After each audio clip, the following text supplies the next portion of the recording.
Just like giving up sweets for Lent, Crow has given up lead for Roy. The Lord of the Raptors has asked Captain Crow if he'd shoot some pigeons lead-free. The reason? Roy is currently knee-deep in baby goshawks, cute, fluffy peregrines, and they love meat, which is expensive. But Roy can't risk these high-speed, highly strung, fast metabolising baby birds ingesting even the smallest trace of lead. So he reckons a good source of free wild protein is a steel-shot woody. Genius! That's why we are on a young pea crop with some special delivery game bore steel. As everyone knows, Roy's well into his birds.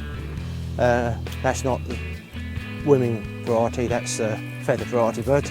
And he's asked me to see if I can shoot a few pigeons with steel, because then he can feed them to his young birds. So that's the plan today. I've got some number 5 super steel from Game Bore. Just going to give him a bash and try and knock him down well, if we can get a dozen, 15, it'd be nice. Some people like the steel, some people don't. I used to use the steel when I used to do a lot of wild fowling, and this is what I used to use, so it's quite nice. But the only thing is you can't put it through a tight choke.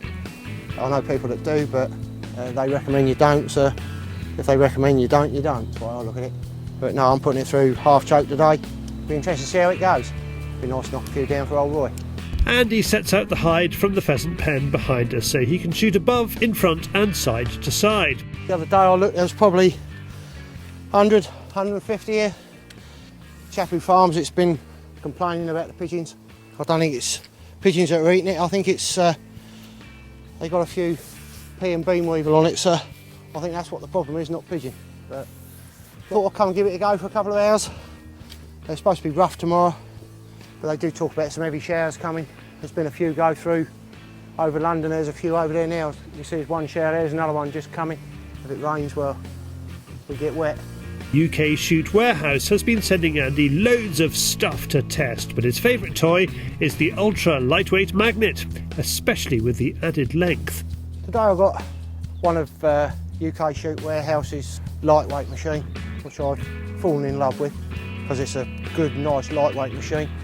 I rang up and asked if they did extension arms to take it out longer, because I like the whirly with long arms. They've rung up and they've sent me some arms, which are, what are they there? 1, 2, about 3, just over 3.5 foot longer than a normal arm. So it's made it that much wider, which I prefer myself.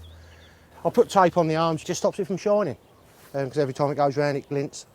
Half the time you can't see it when you're back in the hide, but the pigeons can see it when they're up there looking down onto it. Looking down onto it, eh? Now there's an idea. Let's do just that. The hide's there. As you can see, there's a gap here, right where I want to be shooting. So I'm hoping the birds are going to come along and pull into here and pull to this big clump of trees. That's the plan. I'll have that whirly out that side with the wind coming in that way. They tend to come along here. If they're going to make to the rotary machine, they'll come through there like that, and they're right in front where I want to shoot them. And the aim is to keep a hole here with 2 patterns either side. Keep the hole here so that they come into the hole or channel into where you want them. That said, it doesn't take long for Andy to change his mind and move the magnet diagonally to the top left-hand corner, as the birds weren't clocking it. The strong wind is making them fly lower across the top edge of the field. Within moments, a stock dove illustrates just what Andy is hoping for. The newly repositioned whirly first catches the attention, and then the open area in the target zone offers a clear landing spot. Stock doves are, of course, protected.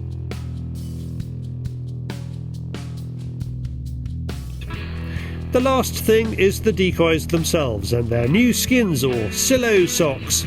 Not novelty footwear, instead a durable cover to breathe life into the tiredest looking decoy. But you will need a paintbrush. This is one of my old decoys. It's been laying in the shed for a while. It's just a case of shredding it over like a sock.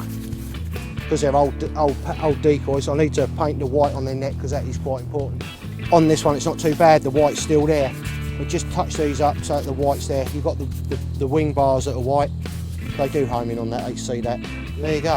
Right, let's get shooting. Initially, it's pretty quiet. It's not until about 3:30 that things get a move on, but Andy has to work for his birds. he shoots well. Here are 2 of 3 birds that made up a raspberry ripple. Andy is just not missing, and Ruby is so fast out of the hide she isn't missing anything either. Andy was sceptical about the steel, but as long as the birds are sub 45ish yards, they are killing the pigeons nicely. Yeah, I am. Like I say, I used steel when I was out on the estuary on the ducks, so I know how it does perform. You just got to know your limits with it and not shoot too far. But like I say, I've shot some nice ones. I had a raspberry ripple there earlier. I had a couple of pairs, a couple of doubles. Yeah, I've had some nice shots. Right. Just got to get them pellets right up the front end. It seems to fold them up all right. Yeah, I'm impressed with it. Yeah.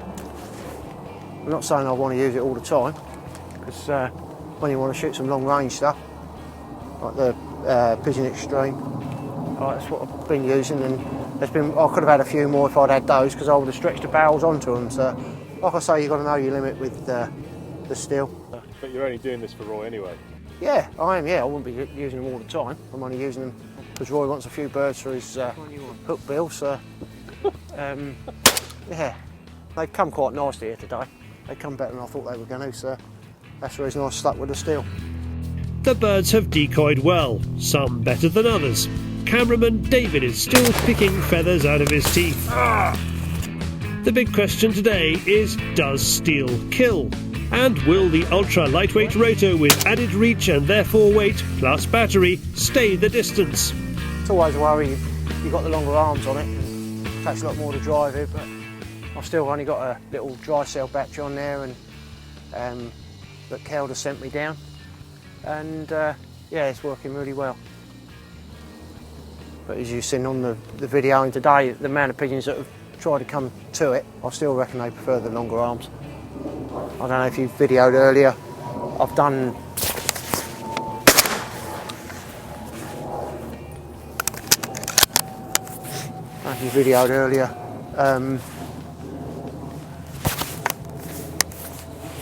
still a few pigeons back though. Before the heavens open, we start packing up. Crow picks 42 birds for 47 shots. Amazing shooting, given that steel just doesn't hit as hard as lead. But if there's any doubt that steel kills, Crow has shown that it most definitely does. And this lead-free meat will soon be feeding Roy's precious babies. Oh, little birdie wordies.